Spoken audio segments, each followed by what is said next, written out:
it's our bulb planting season. And we have about 15,000 bulbs, a little bit more than that, to plant, and we have our work cut out for us. I want to talk to you a little bit about differences between different kinds of bulbs. There are smaller bulbs, like snow crocuses here, and we have our larger bulbs, like our narcissi, also called daffodils. And we have a big bag over here, and we have our tulips. Now, the daffodils spread. It's called naturalizing. They will develop these offsets, another bulb attached to them, and they continue to spread as time goes. So each year we'll put like 1,000 of them, and then each year we keep on adding to that. And after a while, the whole area gets filled in, and it gives you a nice show. So you don't have to invest a lot of money each season. If you do a couple hundred each year, at the end of 5 years, you have 500-600 bulbs on your property. So each of these bulbs has a certain planting depth and a certain spacing, and there are charts for that. It's pretty easy. And right on the bag, it tells you how tall they will get. These bulbs are from Van Engelen in Bantam, Connecticut. We've been doing business with that company. I'm good friends with the owner. We've been working together for over 25 years. And that's the only company I've ever used for the bulbs. And they're always good. I get a whole 500-600 bags of this, and not a bad bulb, a bunch. So we're going to be planting these at the recommended depth. Now, tulips are not allowed to flower when they're being grown. They start with a small bulb, and they grow up, and then they cut the flowers off. These bulbs are important for pollen, and they continue to cut the flowers until the bulb gets up to the size that it needs. So the first time you plant a tulip is the first time it's going to be allowed to flower. And that first year is the best year for the tulips. Most big public gardens with big tulip displays, they only keep the tulips in there for 1 year. And it's also important that once the tulips are done, that you remove the bulbs from the ground, because there's a fungal disease that can spread into the soil, and then you won't be able to plant in that area again. So this is something to keep in mind. Now, some people will keep their tulips for like 2 or 3 seasons, but they're going to poop out. There'll just be some foliage, or the flowers will be very small. So keep that in mind. You can plant these individually, do a big batch of just the daffodils, the narcissi, or you can do combinations. So we're going to show you some of my favorite combinations to do. So the way we work is we like to dig these trenches like this. Now, some people use an auger, and they drill a hole and they put one bulb at a time in each of the holes. But we have so many bulbs that we don't do that. So we pull back the soil and we put things in. Now, this is a particular combination I do like. And we have some Muscari armeniacum here, over here, and that's the grape hyacinths. It's cobalt blue. And then following that, we have our hyacinths in here, Hyacinth orientalis. And then we have our narcissi, which these are ones called Jonquilla narcissi. They're fragrant. You get a great fragrance from the hyacinths. You get a great fragrance from these, and you can see they naturally divide themselves, and they will spread. Every year they will come back and they will increase.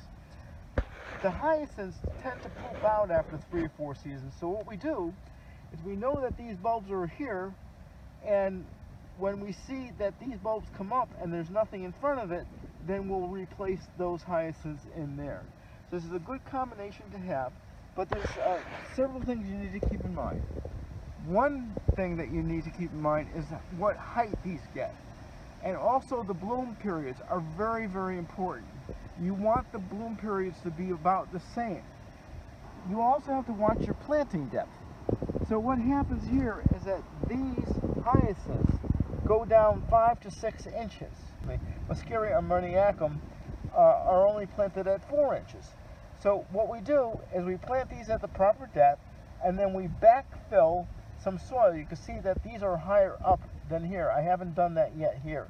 I'm only kind of putting these in towards the front of this, not all the way through here, because you don't see them when they're in the middle of this. So you have to pay attention to the height.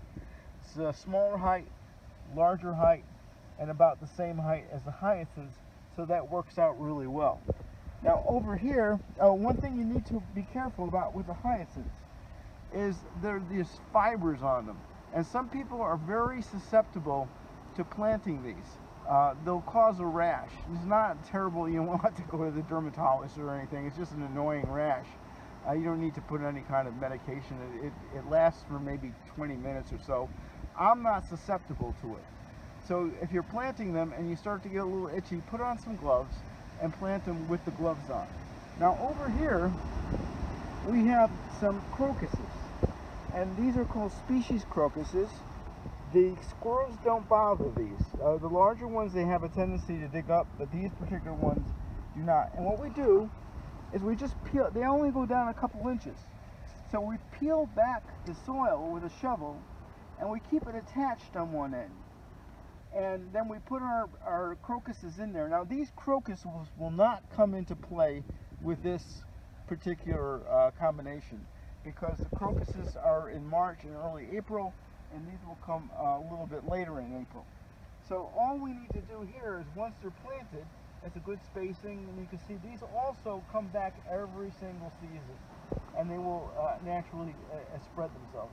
So we just pull that back, and we tamp it down, and then afterwards we have a fertilizer called bulb tone here, and this bulb tone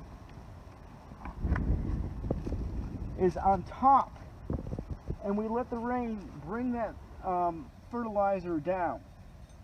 So that's Dutch scientists have figured this out, that this is the best way to fertilize the bulbs, to let the rain naturally bring that fertilizer down. So bulbs are a really wonderful investment for your yard. They'll keep on coming back every year, and it's a really terrific addition to your landscape. Okay, two more other things I do want to mention is that narcissi, the daffodils, are poisonous. So you don't want your kids to pick these up and put them in their mouth, or your pets. They're not good to do that with. And one thing about this, when you have deer, if you have a deer issue, you can plant these along the scat trails where the deer are coming near your property, and put these daffodils down in front of that scat trail, and it'll keep the deer from coming into your yard, because they know it's poisonous. So they'll see the daffodils and they'll steer away from that. So in the early spring, at least it'll keep them off the plants. So I also have this really cool little tool that I like to use. It's got measurements on it. It shows you your planting depth, and I can check my planting depths for these. And it's got sharp edges, so it goes very nicely through the soil. So that's a bit. That's all there is to say about the bulbs. You should try them out, and you'll enjoy them for years and years to come. Thank you for watching Bob's Garden, and we'll see you next time. Please subscribe, share, and comment on my videos, and remember, be curious, not judgmental.